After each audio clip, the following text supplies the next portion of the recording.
Hayop na babae. Nawalan ako ng trabaho dahil sa'yo. Hiwalay na tayo. Di ba sabi mo, pakakasalan mo ako? Pakakasalan. Pinapalis mo ako sa trabaho ko. Mabuti na lang at hindi kita pinatay. Hindi, Achong. Hindi mo ako pwedeng iwanan. Umalis ka na, nakakainis ka. Sa susunod na makita mo ako, lumayo ka na. Kung hindi, papaluan kita.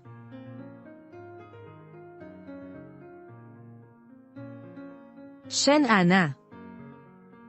Mas maganda ako sa'yo. At mas matalino pa. Bakit sa huli, ako pa ang talo sa'yo?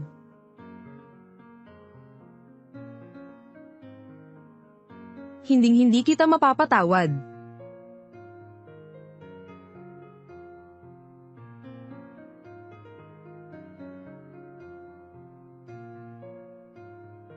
Asawa ko, Ana, kumusta ka na? Hindi ka ba nasaktan? Ayos lang ako.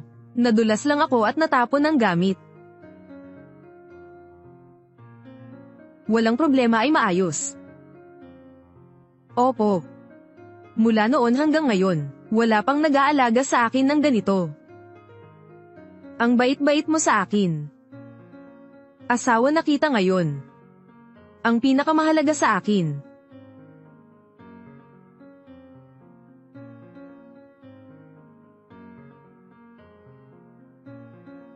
Mahal kong asawa, malapit ka ng manganak. Ang hirap gumalaw. Ako na ang bahala sa'yo. Tutulungan kitang maligo. Ha, anong sabi mo? Tutulungan kitang maligo.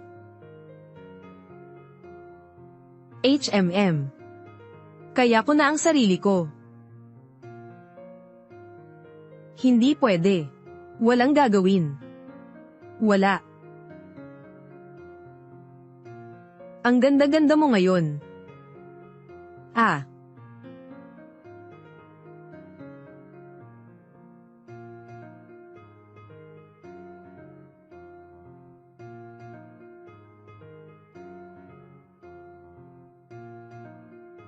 Hindi pa pwede ngayon.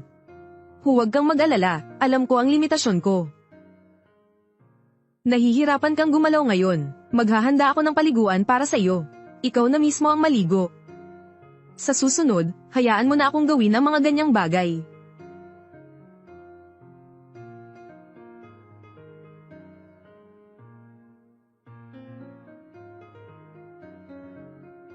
Sa kama ka matulog, sa sofa ako matutulog. Pagod ka na sa trabaho. Bakit ka matutulog sa sofa? O kaya, matulog ka na lang sa guest room. Dapat nasa tabi mo ako para alagaan ka. Mahalaga ang yugtong ito ngayon.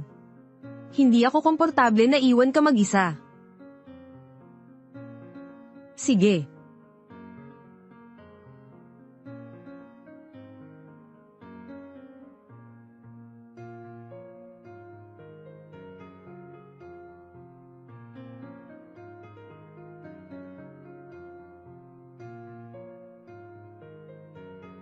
Narinig ko, magkahiwalay ng kama ang amo at asawa niya.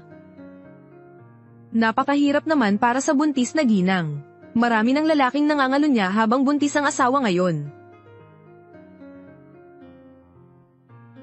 Tama, buntis ang may bahay. Hindi pwedeng makipagtalik ang amo. Paano niya matitiis? Mag-ingat po kayo, ginang. Maraming lalaki ang hindi kayang pigilan ng tukso kapag buntis ang asawa. Siguradong hindi naman ganoon ang amo. Lalaki rin naman ang amo. Ang mga lalaki ay hindi kayang pigilan ang kanilang pagnanasa. Bumalik na kayo sa trabaho. Bakit kayo nagkukumpulan at nag-uusap dito? Ginang Ana. Why Chun, tiyak na hindi siya ganoong klaseng tao. Naniniwala ako sa kanya. Ginang Ana. Butler Wang. Samahan mo ako sa labas saglit. Opo, madam.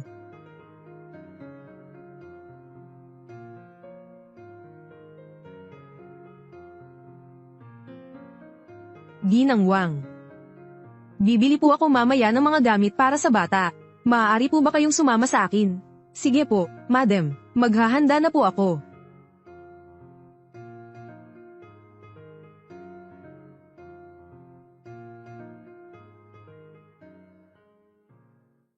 Ano pong ginagawa ninyo rito?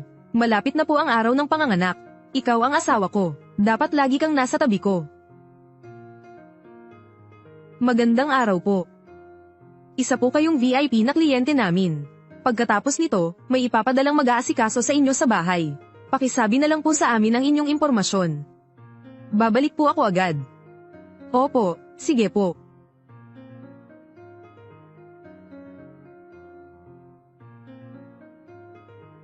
Sir.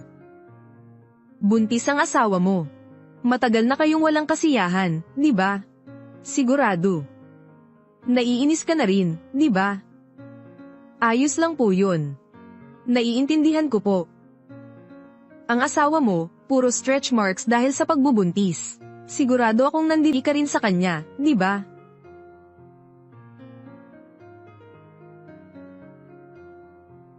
Liu Waichun. Pupunta ka rito para sa kanya.